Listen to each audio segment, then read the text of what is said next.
seconds. We are starting in 50 seconds. Big brother. Yesterday maybe something went wrong, because, or maybe they still had to upload, or maybe I did something which was not good. Okay. So yesterday we started to talk about Ekman models. So I told you this is the story of Ekman, and so what we will do today will be to analyze the different models that we can find using the Ekman approximation. Okay, so we will look at the bottom Ekman layer and the surface Ekman layer with a small deviation from the flat bottom Ekman layer. So the bottom Ekman layer actually, as the word says, is that we have a bottom. Then we have, following the Prandtl approximation, an interior which is geostrophic. Okay. So in the first approximation, we will have U bar and V bar. With bar, now I'm going to define to note the geostrophic velocities, where in this case there is no variation in the space of U bar and V bar. Okay, so we are really taking flow which is completely uniform in the space, and most in particular we will take that V bar is equal to 0. Okay, so in some sense we will have, looking from above, so if we look from the top, okay, so this is X, Y, and Z, coming outside from the blackboard. So we can have like a single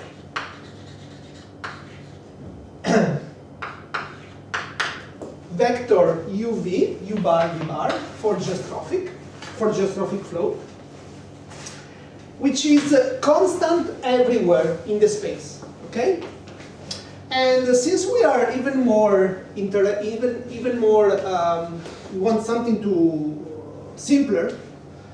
So we align our frame of reference with the x-axis completely parallel to our velocity, in order that we can have the only component is u, okay, and v is 0. Okay. So this is the interior, the geostrophic interior, and then we will have our bottom Ekman layer. So the idea is that we will have this will be our x-axis. Our geostrophic flow will be uniform, independent of height in the interior. And then, of course, as we said yesterday, we will have u, which is equal to 0, v, which is equal to 0, because in most general, we don't know what if we will have a v, a transverse velocity, so generally we can accept it. And when z is much larger than, so z going to infinite, because we can consider this as an infinite plane, u will be equal to u bar and v will be equal to 0, because v bar is equal to 0. Okay? So if we consider our equations, we will have minus fv equal, so again, steady condition, homogeneous fluid, no advection, okay? So both velocity numbers are much smaller than 1. Ekman is much smaller than 1 in the interior, but is order, this is what we said yesterday, order of 1 in the Ekman layer, which has a dimension which is d. And we know from yesterday, that D will scale with the viscosity, can be, for example, in our case, the turbulent viscosity or eddy viscosity, and the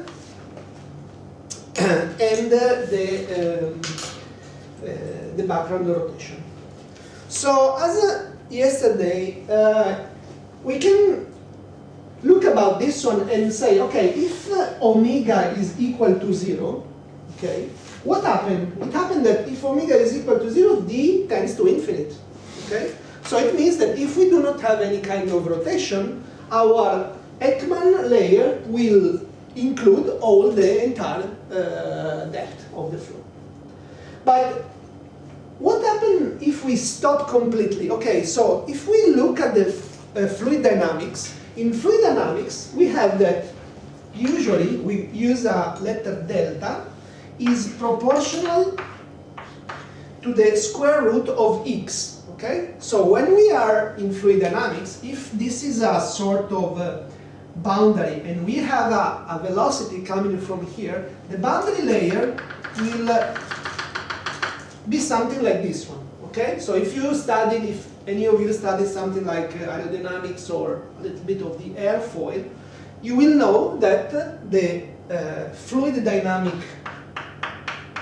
boundary layer has this dependency. Okay? So this is completely different in geophysical fluid dynamics. Okay? This is one of the other big characteristics that we have in GFD. Okay, so the equation. So we have this one, then we have, of course, the pressure gradient, and then finally we have the friction. Then we have Fu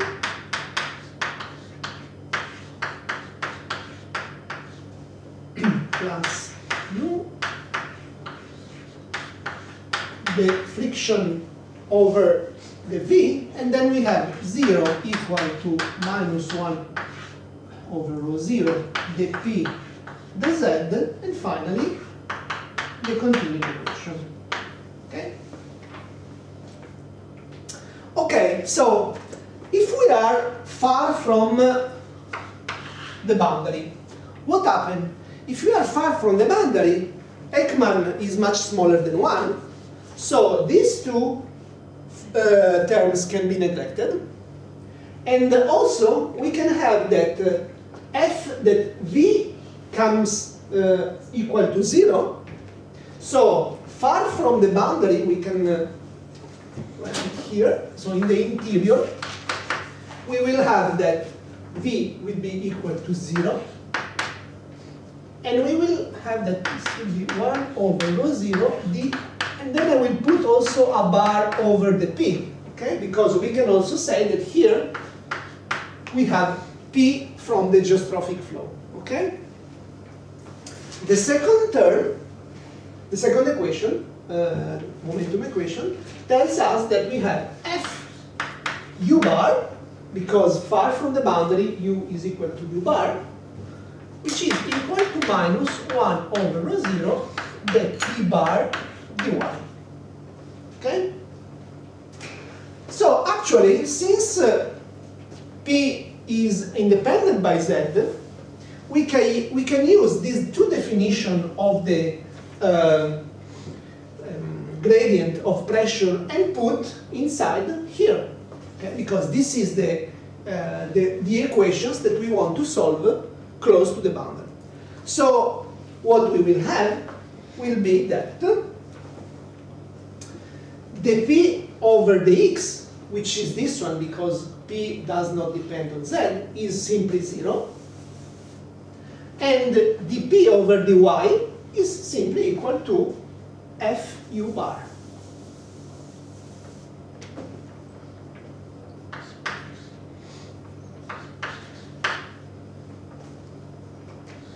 Okay?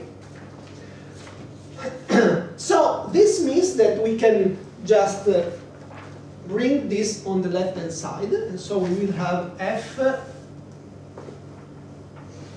U minus U bar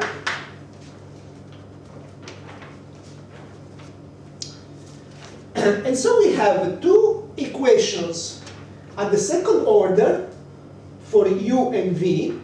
And by the way, we can also use represent the partial derivative as total derivative, because u and v, we can expect they will not change also. If they don't change here, they won't change also here in x and y. I mean, there is no reason for this. And so we will have a system of equations that will have solutions of this form. So u will be equal to u bar plus a, which is a constant, the first constant of integration, exponential of a certain lambda z, where lambda, of course, have a dimension of length to the minus 1, and v will be a certain b exponential of lambda z. Okay? So I leave you the mathematics as usual for homework. It is not difficult, it is everything explained in the PDF. And what we will find at the end will be that u will be equal to u bar 1 minus exponential of z over d cosine of z over d. And d will be u bar exponential to minus z over d sinus of z over d, where d is exactly the d that we supposed at the beginning. The only difference is that we simply use, we substitute to lambda the Coriolis parameter. So it is 2 omega over f. Okay? So 2 omega over f is actually the scale of the Ekman layer, exactly as we simply obtained before, simply by scale analysis. We are having that from the mathematical resolution of this couple of differential equation, we obtain a scale for the Ekman layer. This is very, very nice because, as I said before, it's a very clean model from the mathematical point of view. And we want to now analyze the properties. So, what actually happened? What is the meaning of the physical meaning of this system, of this equation? So this is called, as I said, Ekman boundary layer thickness, or also you can find it as Ekman depth. Not important.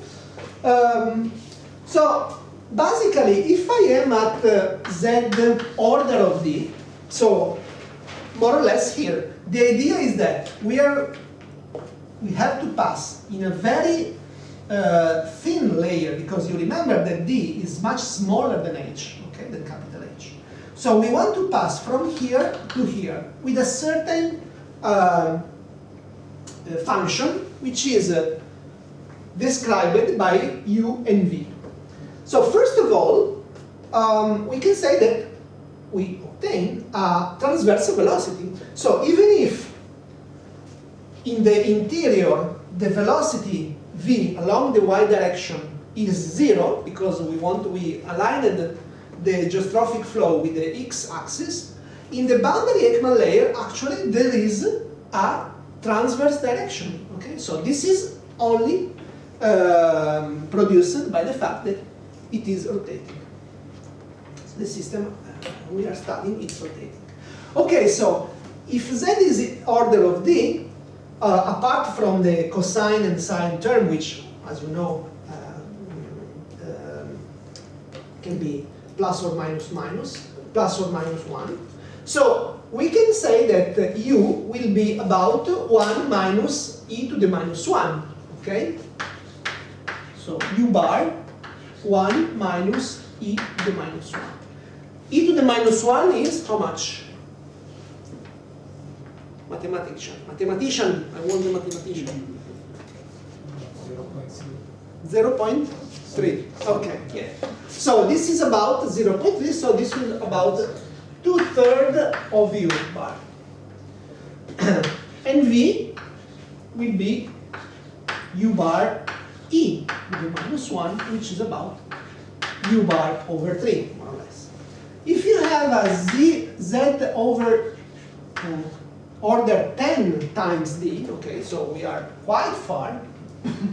Of course, this means that we are at a, let's say, quite large value of D, and if we have a quite large value of D, of course, this term goes to 0, or very, very small with respect to 1. This term goes becomes very, very small with respect to 1, so it means that U will tend to U bar and V will tend to 0. Okay?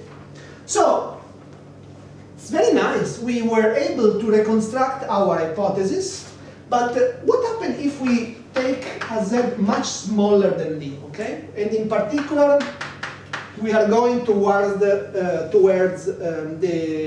bottom, okay? So we are we are not at Z equal to 0, but we are close to the bottom.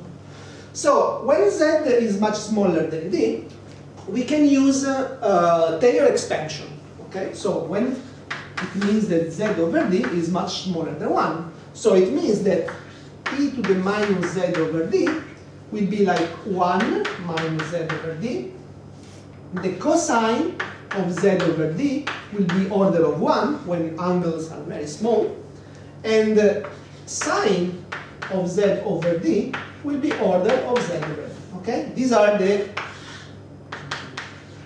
Taylor expansion at the first order. Okay? So if we substitute this in our two equations, we will have that U close, well, we can use still the symbol because it's not a real equation. So U bar, so we have 1 minus, so 1 minus Z over D multiplied by 1. So this is 1 minus 1, so this is U bar Z over D. And V will be U bar 1 minus Z over D multiplied by Z over D. So Z over D multiplied by Z over D will be a Z square D square, which is much smaller than Z over D, if this is a number much smaller than 1. So again, also this will be U bar Z over D. So close to the bottom, we discover that the two components of velocity are actually the same. So it means that if we are still looking, let's put like, okay, it's much better to use this one. So if we are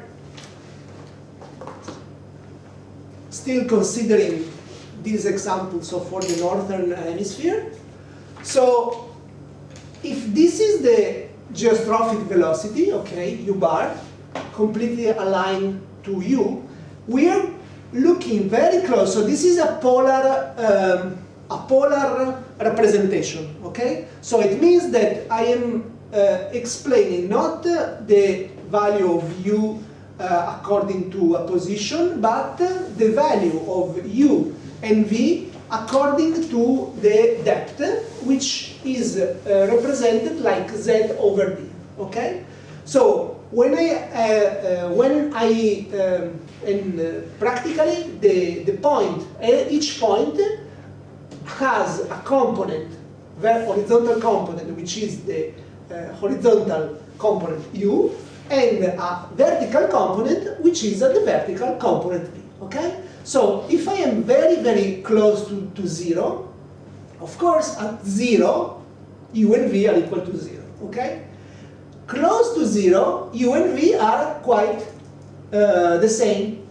The more that I go up in the water column, which means pi over 6, pi third, pi 2, pi, so which means pi is about 3, okay? So it means that z is almost 3 times d, okay? So it's 1, 2, 3, okay?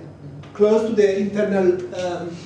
So we are approaching the value of u, okay? And then this you can see that the variation between the value of the velocity at zd equal to pi, which is about 3 times of d, is practically the same of the geostrophic velocity, okay? Which is here where you find the infinite symbol. So this is called the velocity spiral in the bottom Ekman layer, okay? So it means that if this is the vector in the geostrophic interior, the more down I'm going towards the bottom, the actual velocity is going to decrease, and rotate in this direction, okay? That's why we call it spiral. Another interesting thing is that if I calculate the maximum value of the velocity u, which is basically making an easy derivative, I will find that u max will be equal at u when z is 3, 4 pi d, okay? So, which means about 9/4 of d, okay? More or less half d. So at half d, which is more or less here, actually this is 1.07 u bar. So we are reaching a point which is more or less here, which is actually slightly larger than the geostrophic flow, okay? And this can also be seen by this picture, where you can see that we have the interior flow, which is here, okay? U equal to u bar, uniform, completely constant, with no shear. And then in the Ekman layer, the velocity has a small bump, like a sort of like a maximum, and then goes down up to u equal to 0, okay? So this is the consequences of using, of adopting the laws of fluid dynamics in a geophysical context. So one more characteristic is related to the fact that we can calculate the transport. So the transport that we will indicate by capital letter U and V. So transport is actually defined as the integral between 0 and infinite, or which means over the entire depth of our flow, of U minus U bar dz, and in the other case, V minus V bar dz. Okay? So this is the general formula.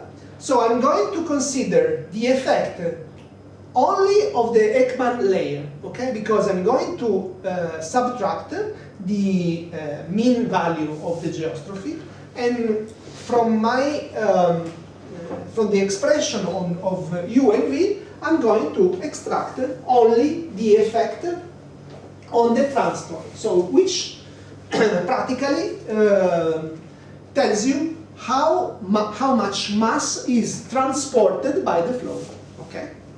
Because, as we said before, we are having two components. One over the, let's say, streamwise direction, the major direction, the main direction, which is the same of the interior, and another one, which is smaller, but not negligible, because you can see here that V has a maximum more or less here, okay? So it increase, has a maximum, and then decrease, going to 0, okay? So what I can say is I can expect, of course, an effect on the transport in this direction, in the x direction, but also I can expect an effect over the y direction. So if I solve this, of course v bar is equal to 0, I found this expression here, u bar v over half, okay? And actually, this is minus u bar over half, okay? So, maybe it's small, because d, of course, is small, but it is not 0, okay? So actually, we are seeing that the Ekman layer practically is exerting over the entire flow a transport which actually move the parcels from one direction, I mean from the, let's say, main direction towards the transverse direction, okay? So now we can complexify a little bit our problem and consider still the same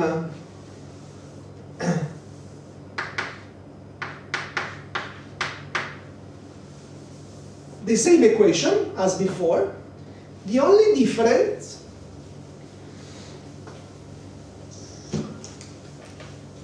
is now due to the fact that we are considering non-uniform flow, okay?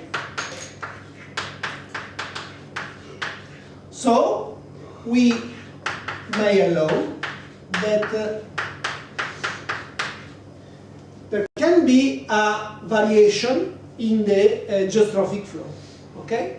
So before we said that we only had u bar and v bar was different by 0 and v bar was equal to 0, and this was a constant, so this was a number, okay, equal in every position. Now we are saying that u bar and v bar are function of x and y, which means that also p bar will be a function of x and y, okay? So it means that we will have a certain gradient of pressure, okay? Which is not constant as we had before. So, excuse me, Professor. If I got you wrong from the diagram, you're saying that if, for example, I'm in the transverse, in the boundary layer, I'm moving in both the x and in the y. Yeah, if you are a parcel in the boundary layer, you have a component in the x and in the y, a velocity component. And if I'm in the interior, I have only one component. Exactly. Yeah. Oh. That's strange, huh? That's strange. If you neglect the rotation, you can find a situation where you have only one component. And what happened? It happened that you have to think that you have a system which is rotating. Okay, so I'm looking always, remember that we are always looking from an inertial point of view. Okay, so we are looking to a non-inertial framework from an inertial point of view. So we are having a component which is moving and a flow which is flowing over.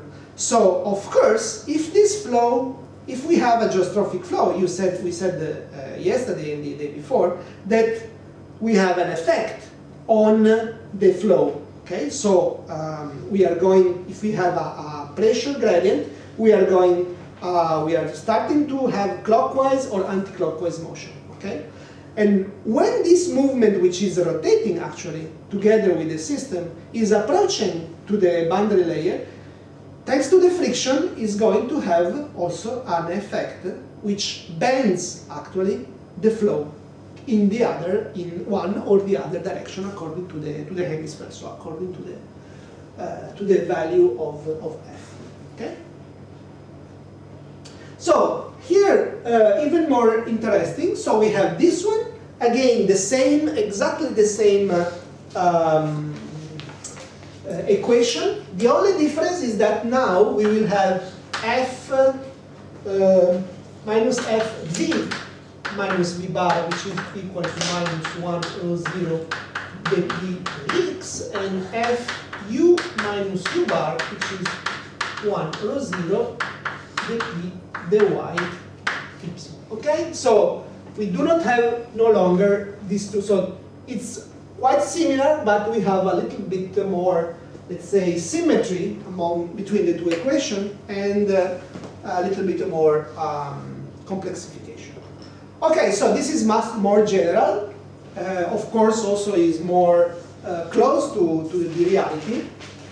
Like you can say it is a model a little bit closer than the reality. So again, I will give you the solution. So solution is, I'll put it here. So U is U bar. The first term is exactly the same. 1 minus E minus ZD cosine ZD minus D bar, again ZD, and I have sine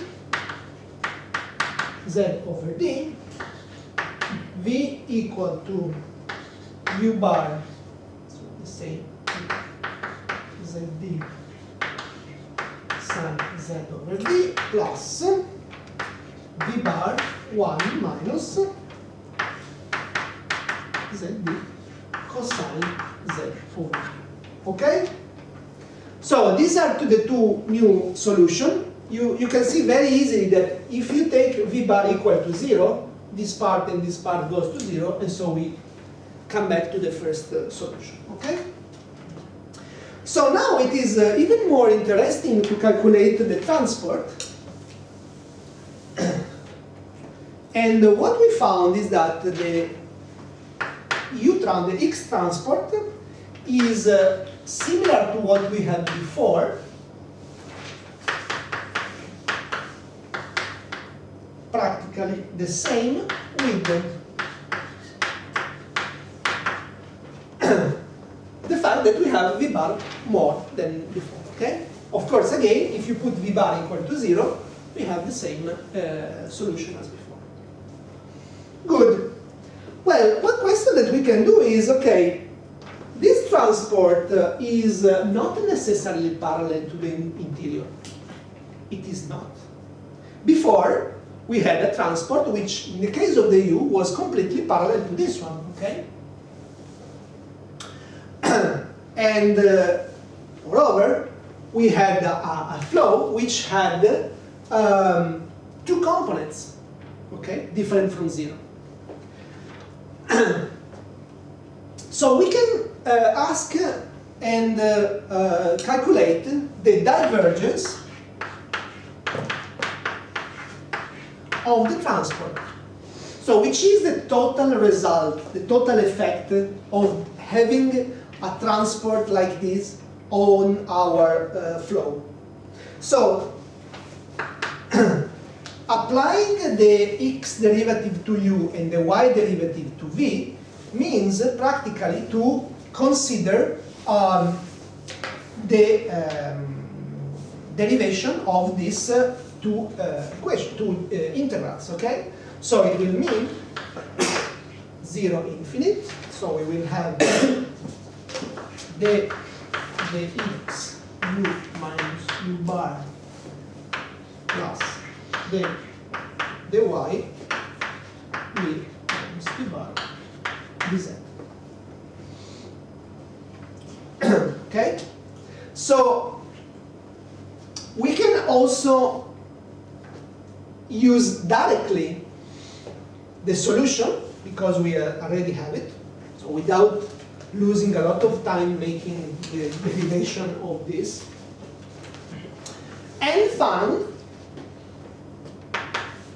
that this term here will be minus d over 2, and then we will have the x u bar plus the x v bar plus the y u bar minus dy v bar. Okay, so we can work only on the geostrophic component. So, since we are still working with the geostrophic flow in the F-plane, You remember that geostrophic flow in the F-plane always have non-divergence equal to 0. So here we can recognize divergence because we have the x u bar plus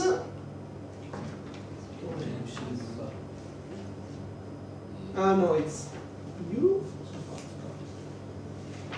Giusto. Yeah, because I put minus here, and so I had to put a minus in. So dxu plus dyu is equal to 0. Okay? So what we obtain is this expression here. Can you recognize what is this expression? dxv minus dyu. Sorry? Rotation? The vorticity. Okay. So this is equal, and this is the relative vorticity. You remember, we use the letter zeta. Okay? So the transport, the divergence of the transport is related to the vorticity of the interior. Okay? So since we are saying that our interior is actually changing in space, so we have u and bar, which are constant in time, as you like, but they are in any case changing in the space, so we can know that dx bar plus dy v bar is equal to 0, but these two terms can be, they balance. It's not said that they must be 0. And also we have dy u and dxv, okay? So combining all these terms, we can have a vorticity field which is not 0. And indeed, if you remember, in the first case where we have a uniform geostrophic flow, we had only this term here. And of course, when they are, if we calculate the divergence, we obtain 0, which is correct, because that flow cannot have vorticity. So this opens a new and a very interesting evolution to the study of the bottom Ekman layer, because what we have is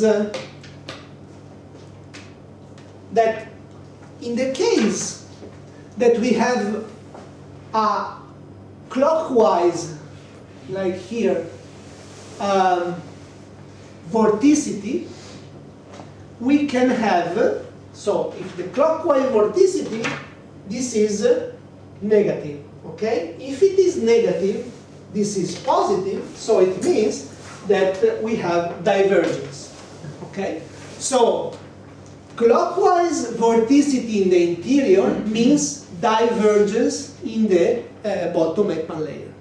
Okay, but if there is divergence, it means that from somewhere the mass should be derived. So this means that we are opening the possibility to have a vertical velocity, w.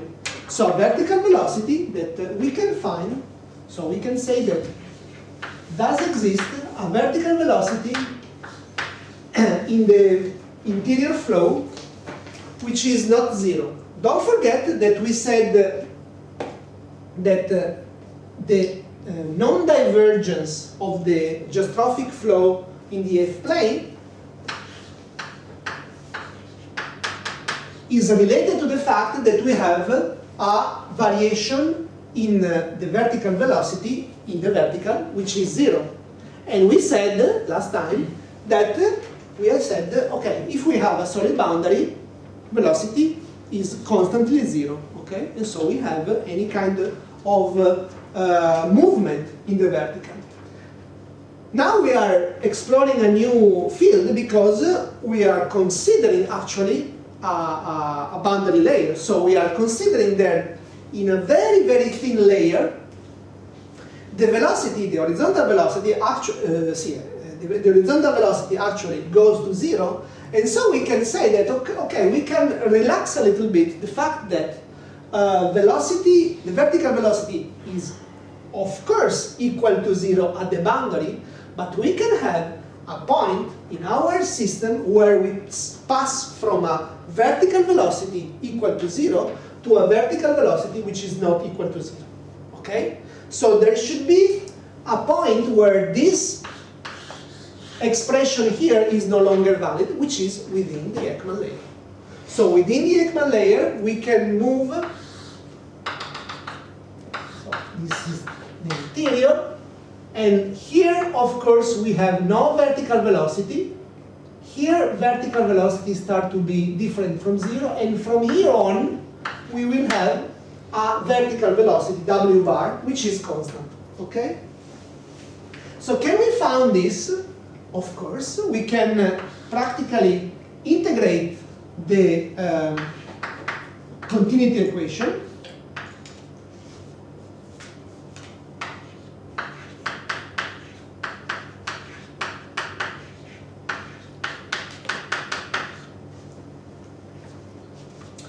So by integrating the continuity equation, we can extract this term, and we will have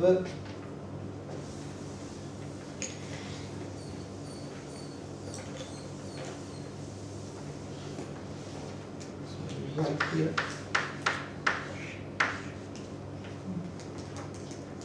So we have the ZW integrated to the Z, of course, from 0 to infinite, which is equal to. So this term here is completely independent by Z. Okay? Okay, no, sorry. If we want, if you are in the geostrophic layer, of course, but otherwise, this is 0 du over dx plus dv over dy, because we want to study, this was the shallow water model, but here we want to study the dependence of u with respect to z, because we have the equation. But this term here is exactly related to the transport of, to the divergence of the transport, because this is no longer than the divergence of the transport, which is equal to this one, so with the minus. So we have d over 2 zeta. Okay? If you remember, this was exactly the same expression that we had for here in the two expression of the transport. So when we have this, we can simply calculate it like w at infinity minus w at 0. So w at 0 is equal to 0.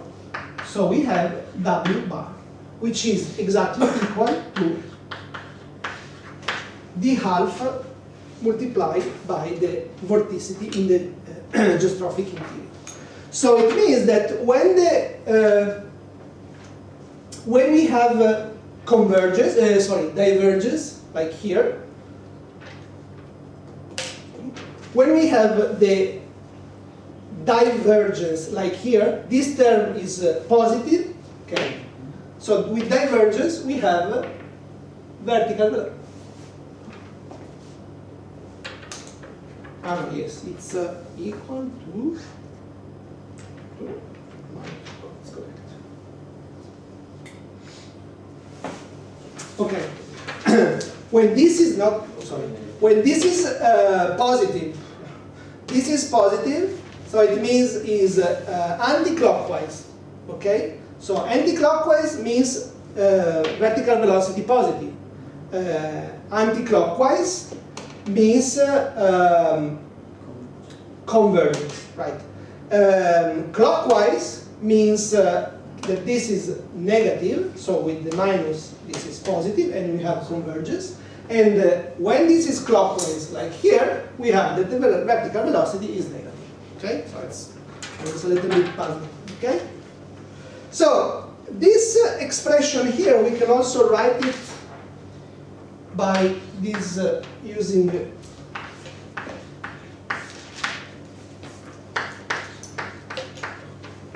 so it's simply to use the expression of the relative vorticity of the geostrophic flow and apply the solution of the geostrophic flow. So we have a Laplacian of the pressure gradient divided by 2 rho f multiplied by d. Okay?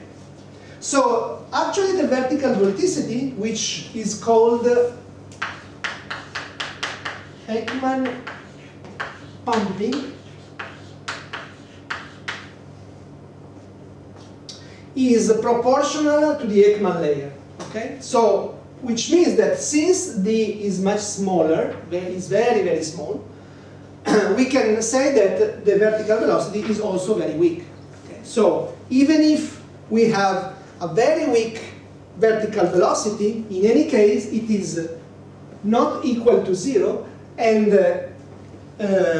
allows the parcel to move in the vertical direction and then diverge, like in here, like in this cartoon, or in another case, to converge and go up in case of counterclockwise vorticity in the interior. Okay? So the fact that I'm moving so that there is a vorticity within the geostrophic interior create actually communication between the layers, okay, which is extremely important when you are working with the atmospheric flow or oceanic flow, because actually you are moving from something which is completely separated from one level to another level, and you start to create the communication from the bottom to the top and different. So this aspect of communication. Okay, so now there is one more chapter in the PDF which takes in account the same case, but with not flat bottom, but inclined bottom. Okay, so it is very similar. The only difference is that our solution will be the same. Rather than having z over d, we will have b minus z over d, where b is again the bathymetry, okay, the function which defines the bathymetry. And the Ekman pumping is exactly the same, plus a term which takes in account, again, as we said the other day, the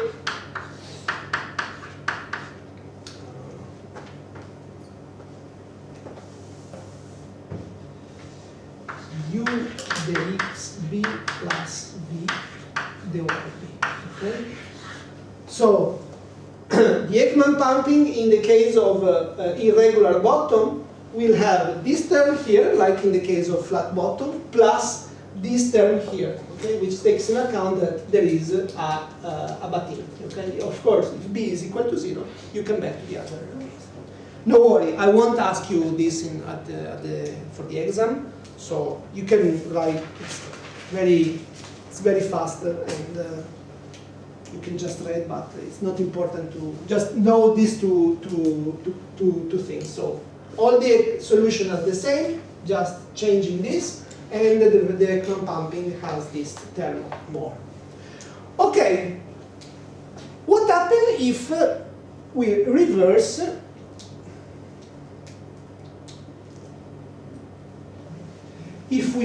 our point of view? So if we move from the bottom to the surface.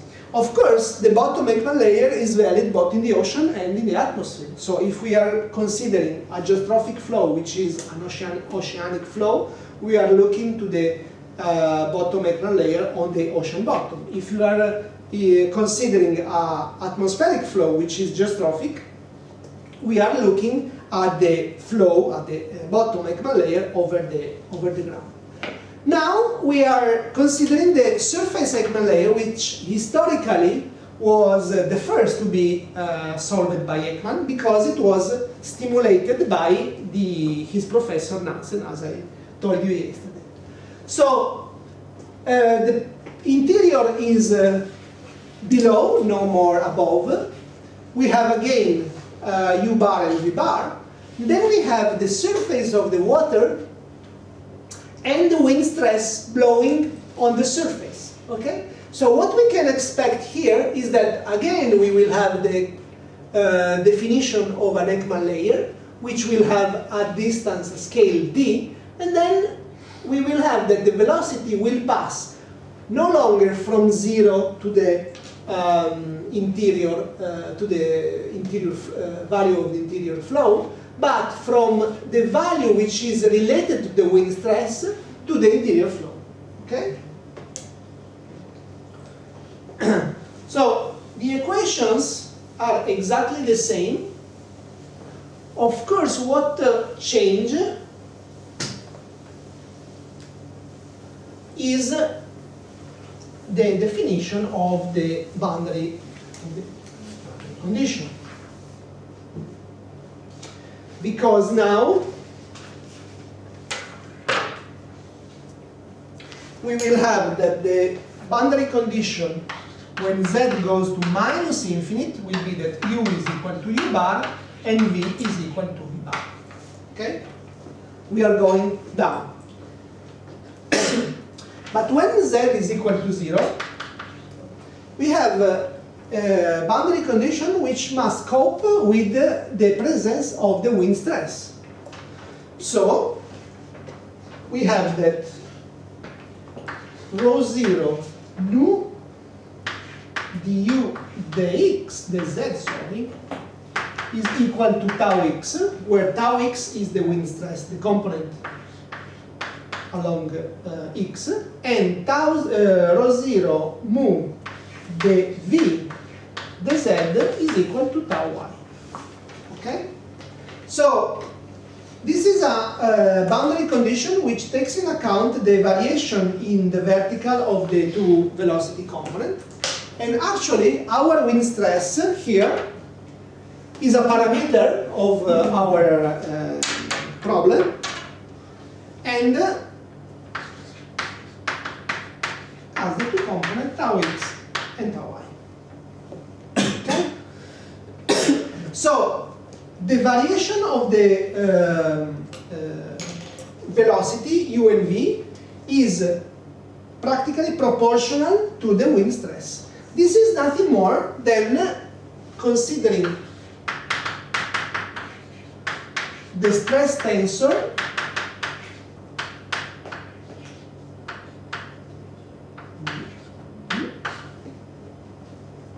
and mu, you remember, which is exactly rho 0 multiplied by mu. And so if we consider that tau x and tau y actually are tau xz and tau yz, because we are considering the stress of the wind which acts over a surface which is perpendicular to the z. Okay, this is fluid mechanics. What we obtain here is simply the derivative of u and v with respect to z. Okay, so again, not going in detail in the mathematics, but I don't think even the Cushman goes too much. The most important thing is to understand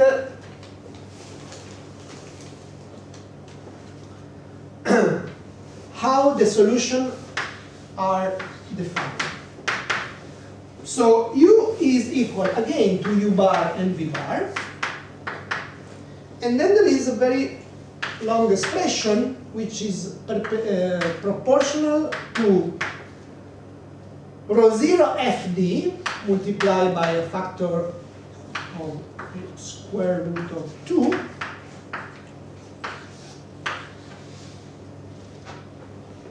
sorry, one thing more.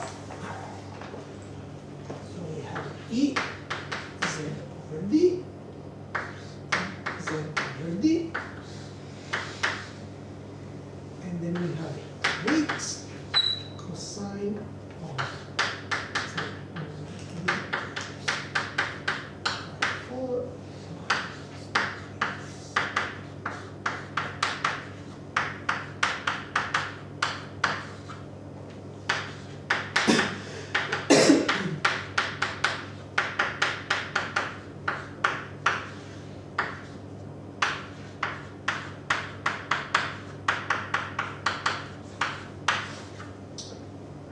Okay. So, differently from the solution that we found before, we said that the deviation from the geostrophic flow is completely related to the wind stress. Okay, so this part here, which is also called wind-driven component, because actually, if tau x and tau y is equal to 0, all this part goes to 0. So if we have no wind, apart from other border effect, we have the interior practically reach the sea surface. Okay? So the other difference is that in the previous solution we had that the entire solution was depending on the interior. Okay, so the deviation from the interior, we had that u was equal to u bar to something where still there was both u bar and v bar, and also v was equal to v bar plus something that was dependent on u bar and v bar. Okay, so in the bottom Ekman layer, the solution of the system is still depending, I mean the deviation from the geostrophic flow is still depending on the geostrophic flow itself. So if the geostrophic flow completely stops, you have u and v equal to 0, of course. While here, the deviation from the geostrophic flow does not depend on the geostrophic flow itself, but only by the wind stress. Okay? So actually, since we have a wind-driven term which is inversely proportional to d, since we know that d is very small, the smallest is d, the largest will be the wind-driven component. Okay? So this can be a very strong mechanism to put in, to transfer actually the energy and the momentum of the wind stress from the atmosphere to the ocean. So again, calculate the wind stress, the transport. So transport is again related to wind stress. It's a very symmetric behavior. So we have that u is proportional to tau y, and v is proportional to minus tau x. So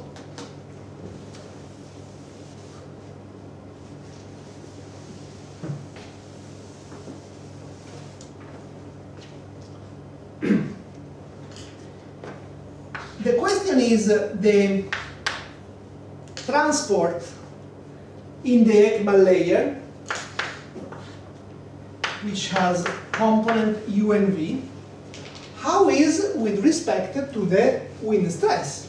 So we can know it by making the scalar product between the two vectors. So u is equal to tau y over rho 0 f and minus tau x over rho 0 f, scalar product with tau x and tau y. Okay? So if you make the calculation, you find 0. So when the scalar product is equal to 0, it means that the two vectors are perpendicular. Okay? So if the wind is blowing in this direction, it means that transport is going in the other direction. And this gives to Ekman a very big honor by his professor, because he said, well, if you have wind in this direction, icebergs are not transported here, because icebergs are basically below the water. So they occur in all this area here. So they are affected not by the wind, but by the transport. And the transport is here. And in the northern hemisphere, it is always on the right side with respect to the wind. And Nansen said, wow, what a student, I'm so lucky. Indeed, he was. Even if, of course, the thesis of Ekman was, of course, based on a very simple model, but still was able to explain this phenomenon. So, of course, in reality, you won't have this exactly 90 degree, of course, because we will look a little bit late at the end of the lesson. But what you have will be a smaller angle, okay? But still, it is interesting to remember that the initial question by Nansen was actually solved brilliantly, I would say, by Ekman.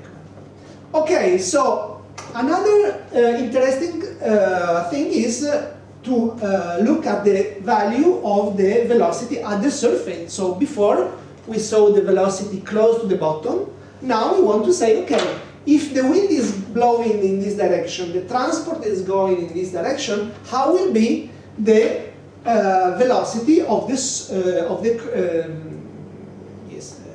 the surface, at the sea surface?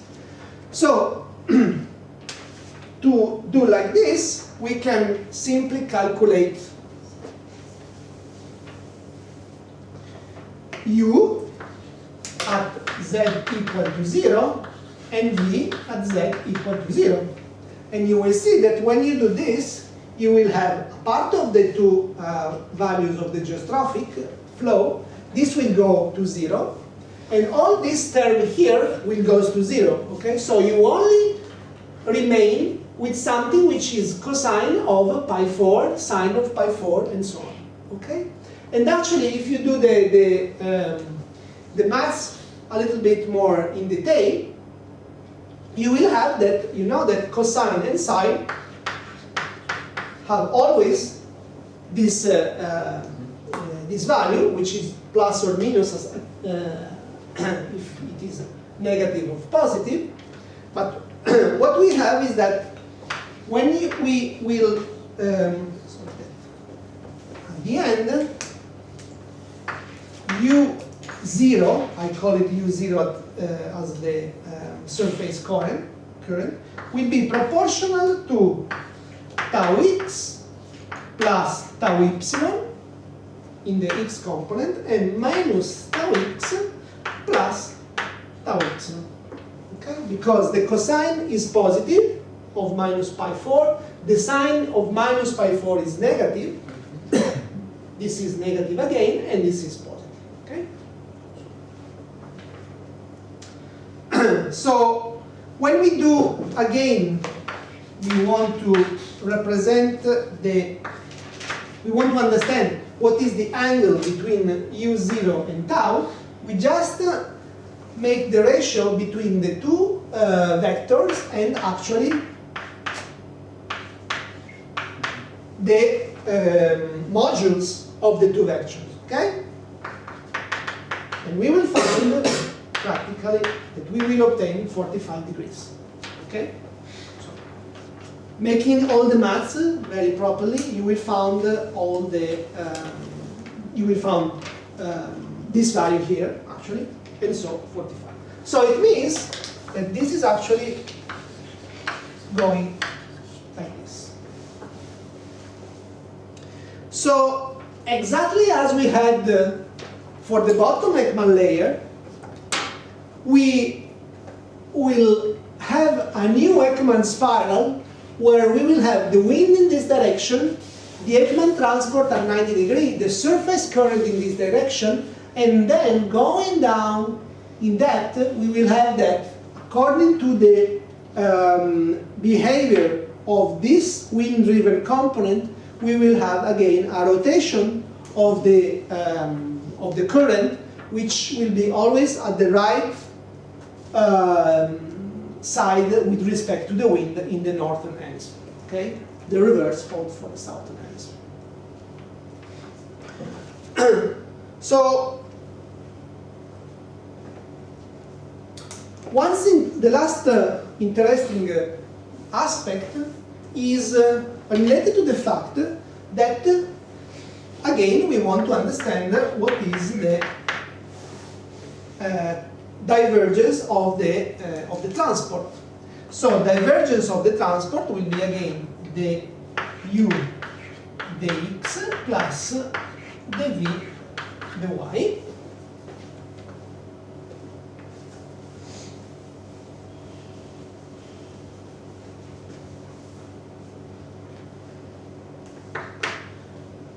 Which is actually 1 over rho 0 f, the x tau y minus the y tau x. Can you recognize this?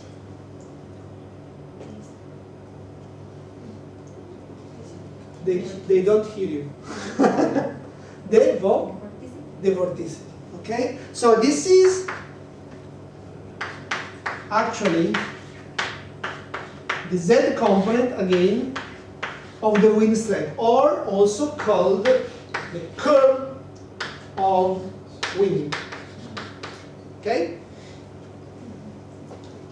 So with exactly the same analysis of what we did before, we will find that for the same reason that we analyzed before, we will have again a vertical velocity in the geostrophic interior, which will be related to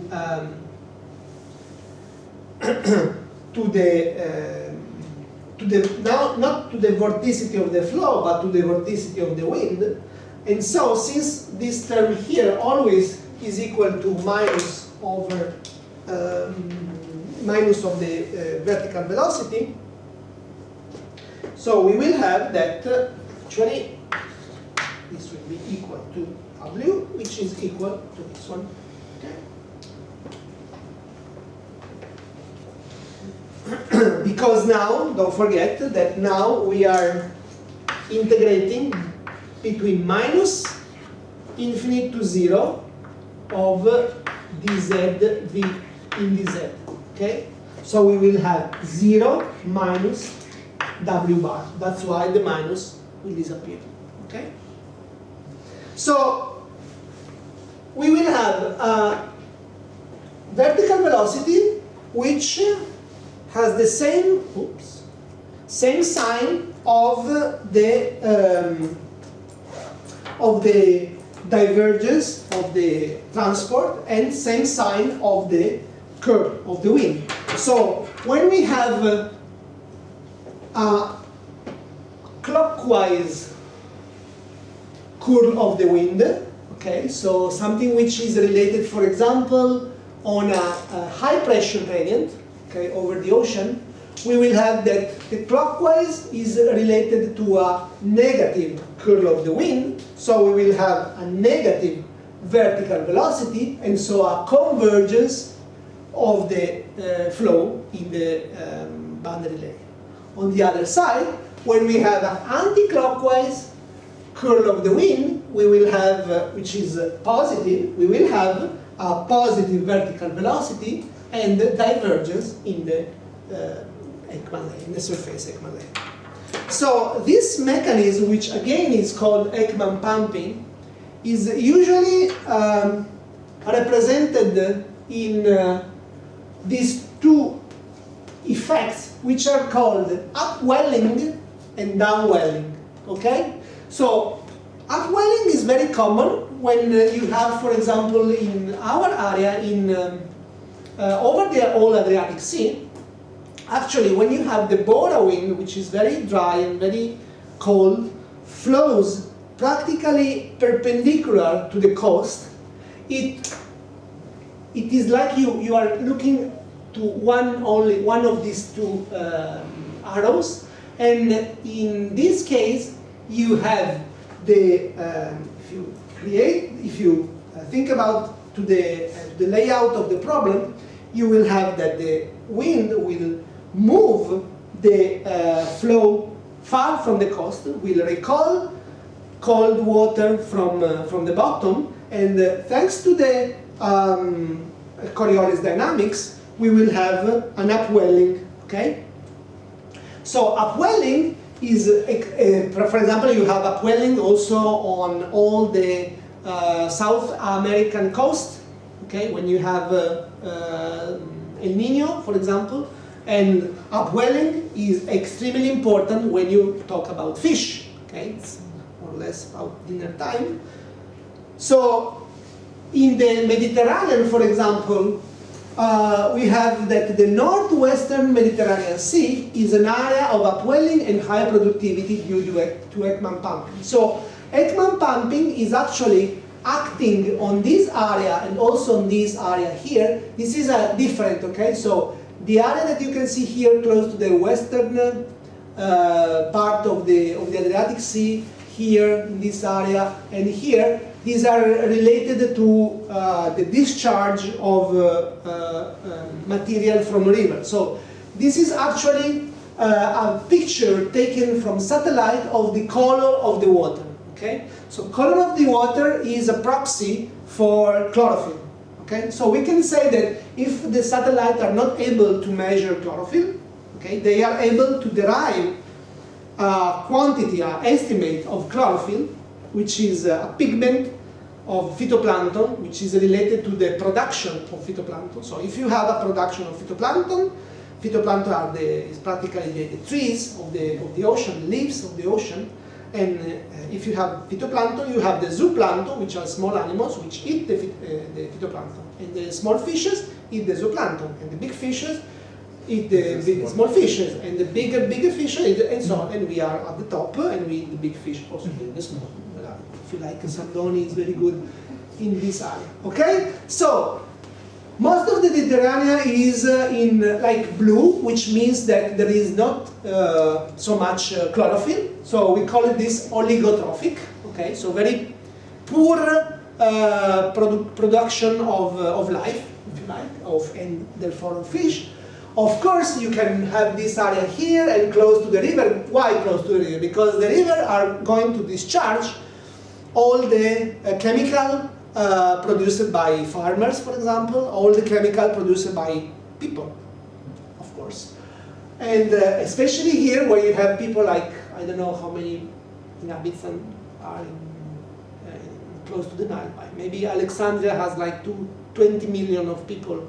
El Cairo has maybe the same. So you have like 40 million of people eating and producing here. And so all the chemicals go outside. And so you have a big bloom here because, of course, when you are close to the surface, the mechanism that you have is that you have light here, okay? But you know that light cannot reach a deeper level. So you have that light goes more or less like an exponential, okay? So you have a lot of light here, but when you look at the nutrients, so which means that the things that actually phytoplankton eat to make the photosynthesis, nutrients have a distribution like this. So we have a lot of nutrient here and no nutrients here, okay? So that's why upwelling is so useful and efficient in order to bring the nutrient in this area where phytoplankton can make the photosynthesis because they have light and they have also food, okay? And these are called blooms, okay? So when water becomes reds, of course it doesn't become reds, but we use a color bar to represent, let's say, from oligotrophic to eutrophic conditions, so from poor production to rich production, going from the blue to the yellow and the red. So in this area here, we have a lot of production because this area is characterized by a strong wind that comes from the north, okay? So in particularly, this which is a measure from the satellite can be represented also by model. So actually, this is the same picture, more or less, but produced by the model of OGS. So you can find things like this, which are related which are delivered from the Copernicus system, okay? And you can see that you find the same spots of production here, then here, here, and also here, okay? Because the model contains all the ingredients, okay, to reproduce the biogeochemistry, in this case, of the Mediterranean Sea. Okay, let's make a step behind and try to ask to the question, okay, what happens if we apply the Ekman model to the reality? So actually, it's quite difficult, by the way, because this, for example, is one of the very few cases when the observation actually match the theory. So in this case, we have a comparison between observed currents below a drifting ice float at 84 degrees north and the theoretical prediction based on an eddy viscosity, which this value 10 to the minus 3. Okay? So we have the wind here, then we have the velocity of the ice, the geostrophic velocity, then we have the actual component which is related to the subtraction between velocity of the ice to the geostrophy, and this should be the Ekman spiral that we expect from this surface Ekman layer. So you can say that theory, which is the dashed line, and observation, which is the solid line, are pretty consistent. Okay, but this is one of the very rare cases. Another case, and indeed you can say that the publication was 1966. And today, this is another publication from 1965 with another study where we have wind vectors minus geostrophic wind as a function of height in the area of Scilly Isles, north of Scotland. So here we can say that actually the angle between the surface and the interior is smaller than 45. Okay, it's 14 here and 10 here. So usually the Ekman model lives in a sort of ideal world, because the real world has two main, let's say, characters which plays an important role in all the geophysical fluid dynamics, which are the turbulence and the stratification. Okay, so turbulence actually acts everywhere, and well, you can also leave this. In particular, if this is our Ekman layer, okay, which can be, for example, of the same, more or less, in specific condition of high turbidity of the water, so when light does not penetrate enough in water, we can consider this layer as the Ekman layer. So if we look at here, we will have that there will be some vertical movement like this, which are called eddies, that will have different vertical scale. Okay? Of course, I will reach a certain scale here, which will be extremely small with respect to the largest one. So the turbulence theory says that the energy is transferred from the large scale, like for example the wind, okay, and then is distributed to the smaller scale along the turbulence cascade. Okay, so this means that the use of our eddy viscosity model, which was one of the hypotheses of Ekman, because you have seen that we always have taken viscosity completely constant, is actually wrong. Because one of the first model that we can use is to consider an eddy viscosity which is at least a function of z, okay? So turbulence tells us that vertical viscosity, eddy viscosity, has dimension of square meter per second, okay? So square meter per second means that this can be written like meter per second multiplied by meter, okay? So it means that if the eddy viscosity represents a sort of the scale of the turbulent viscous effect, so the turbulence effect are scales which are larger than the molecular viscosity, it can also be represented like a multiplication of a certain velocity, u star, multiplied by a certain distance, we call d, okay? So in our Ekman layer, we can say that there will be a velocity scale u star, which we call friction velocity, which acts over the entire Ekman layer depth, okay? This is just a sort of scale analysis, okay? So since we said from the beginning that our Ekman layer is proportional to the ratio between the eddy viscosity and the value of omega, we can make a step ahead and represent the vertical viscosity like the multiplication of the friction velocity and the d. Okay? So from this we can extract a new expression from d. This, of course, scales like f, and so we will have that actually d scales like the friction velocity divided by f. Okay? So one of the most common constant of proportionality is the number 0.4. Okay? So if you use this expression and you relate actually the friction velocity u star to actually the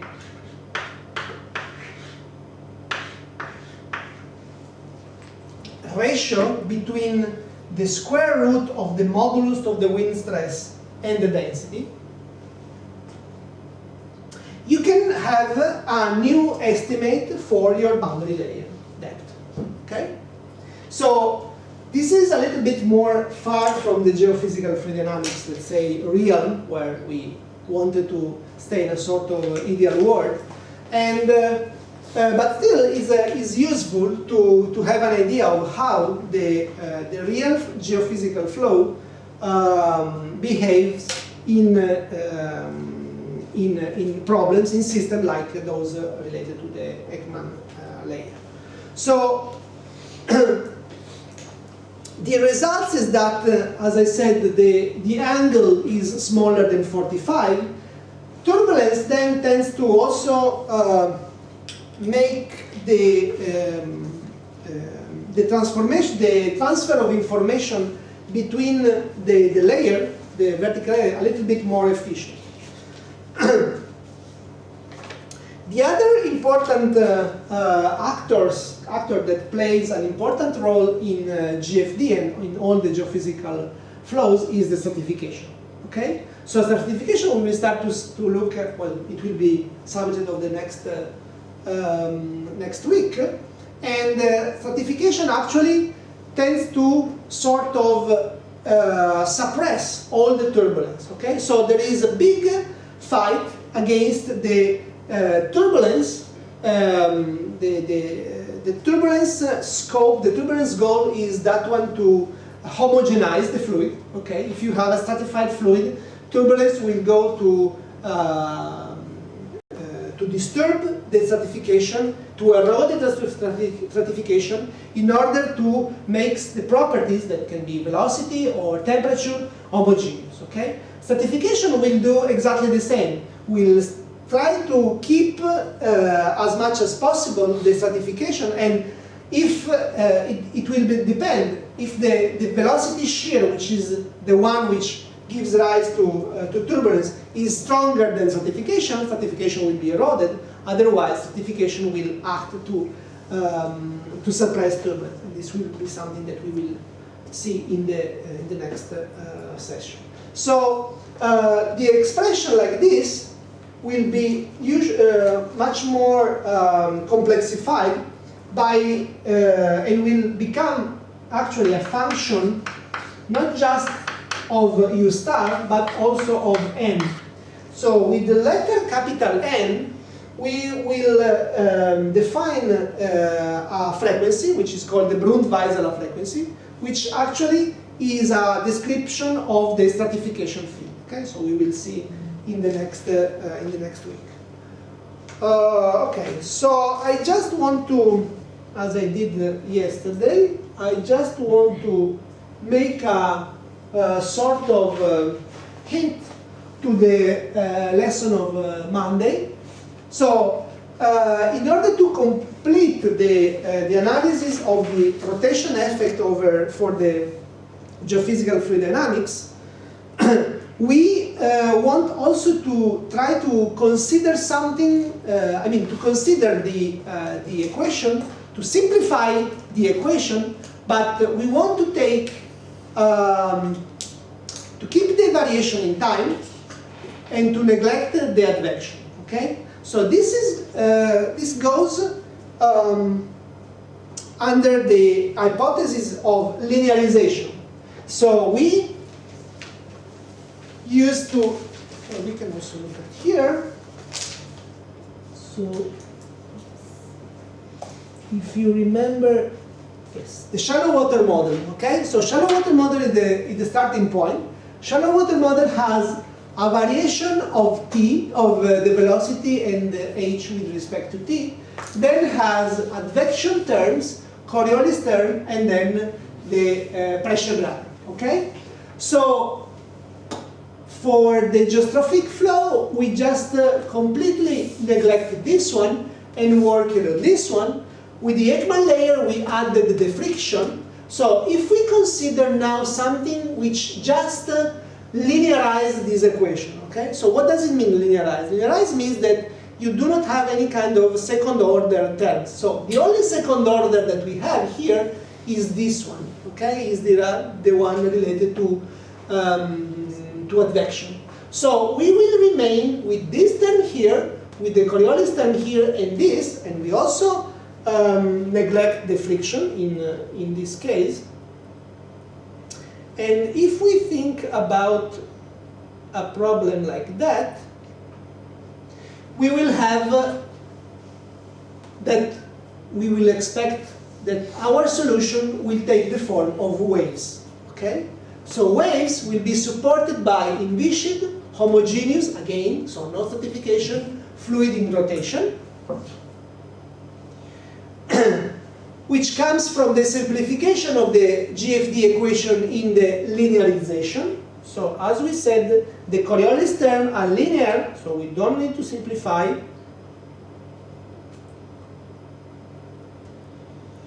The advection terms are nonlinear, okay? So we will keep the Rossby temporal number smaller or order than 1, but we will maintain the Rossby number much smaller than 1. So this means that we will have relatively weak flows with small velocity, large scale, and in laboratory fast rotation rate.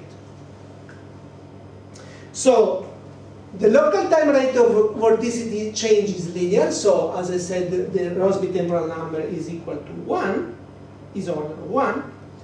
And so this means that we can consider slow flow fields because we have that u over omega L is much smaller than 1. Okay, so velocity is actually smaller than the velocity which comes from the rotation frequency, but evolve relatively fast. Okay, because we know that rapidly moving disturbances do not require large velocity. Okay, so we are looking to moving disturbances, so like things like this, for example, or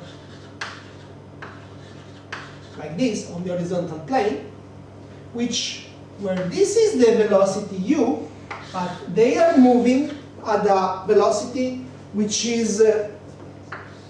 has a scale capital C, which is order of L over T. Okay? So L, so if we have 1 over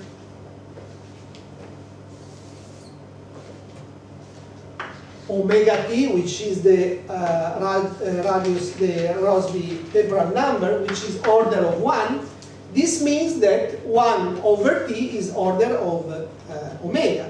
So this will be L omega. But L omega is much smaller than u. Okay? So this is called celerity, and actually it tells us how is the distance traveled along the time scale, while this is the velocity of the parcel. Okay? So there are two different velocities. And so what we have is that information or energy might travel much faster than material particles. And this is what we have when we talk about waves. Okay? So if you take a stone, you throw in a pond, you will have that if you measure the actual velocity of the parcel, it will be like this, very small, but the signal, the energy of your stone will be travel much faster than the actual velocity of the parcel. Okay? So that's why we call them barotropic waves. Okay? Because they are waves living in a barotropic world, which is the shallow water model without the advection terms. Okay? So we'll see next week what this will create. Excuse me. Just thinking out loud. Sorry? Just thinking out loud. At the start you said the iceberg has a density which is about 90% more than the water. The Iceberg? Iceberg. The ice is. Okay, yes, the iceberg, yeah. It has a very high density. Yeah. And 90% of it is sitting below. Most, yeah. Yeah. Now, when you're discussing the Ekman surface layer, you're like, this is a very, very tiny layer that responds to the shear by the wind. And therefore, the rotation is only on the surface. Now, how come the small rotation on the surface can move the whole iceberg in a direction that is perpendicular to the flow? Because the transport is a property that is integrated along the entire depth. So transport is the effect of the boundary, actually, or well, in the most general case, transport is related to the expression of velocity in the vertical. Okay, but the effect is along the entire depth. So it means that even if you have a boundary which is in the bottom or at the surface, you will have that the transport, of course, will be stronger because, of course, even if you look at here, this is constant. So there is no variation in Z.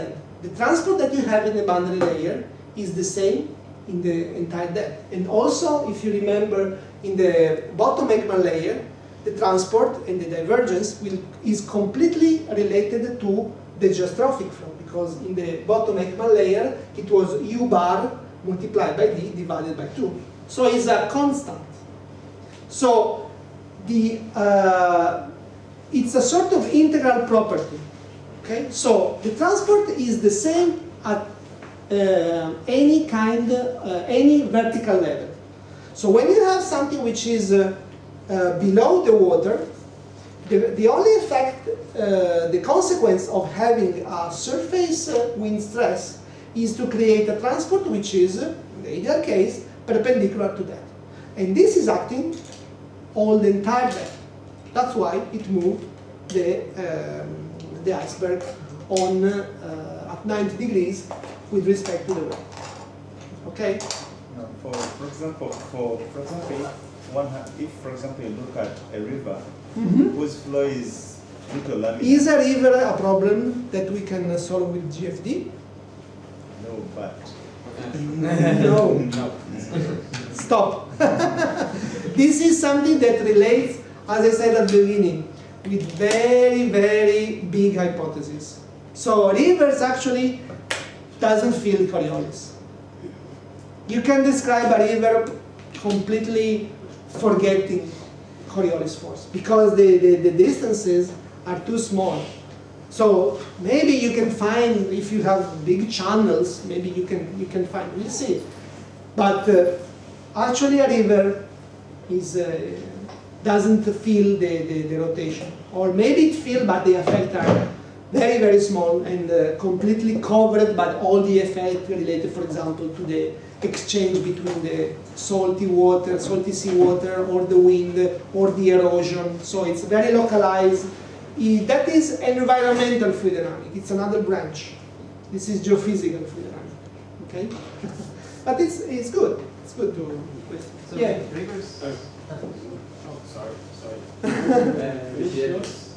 Okay. My question is, does it always happen this way, or depends on the direction of the wind? What if the direction of the wind is in the current direction? What is the? Like, you see, is it always that the direction of the wind is perpendicular to the flow of the ocean? No. Sorry, Don't mix the two. So you have the wind is in one direction and the current is in the other direction. Okay. Does it always happen like that? If you are considering an ocean, in this case, which is homogeneous, where there is only the wind acting, there is no tide, you have no boundaries, you have no... the most important thing is that the presence of salt. So here we are just working with like pure water. We are not thinking about the movement of the salt, the movement of warm water with respect to cold water. So, as I said at the beginning, if you would like to measure the current of the water in one specific point, the measure that you will have, 1 meter per second, is the sum of different components. One component will be the geostrophic flow. One component will be the wind-driven flow. Another component will be the thermoline circulation, which is related to the fact that you have big masses of warm water flowing above cold water, and then for some reason, like the upwelling, you have cold water coming up, and so you have movement. So this changed a lot. So we are thinking that our density field is completely constant. This is not like that in reality, okay? So you have to think, and then you have tides, which can be important. Then if you are close to the seashore, you can have very complex phenomena related to bathymetry, to the rivers, and so on, okay? So this is a very like ideal representation, but still is considering a sort of first approximation. So if you are looking like this, you will never wrong. I mean, this is always a part of the reality, okay? You can divide your reality, your wind flow or current flow, in different blocks, and you will be always able to say, okay, there will still be always a geostrophic flow, there will still be a wind-driven if wind is different from zero, there will be a thermal line, there will be a tidal component, and so on.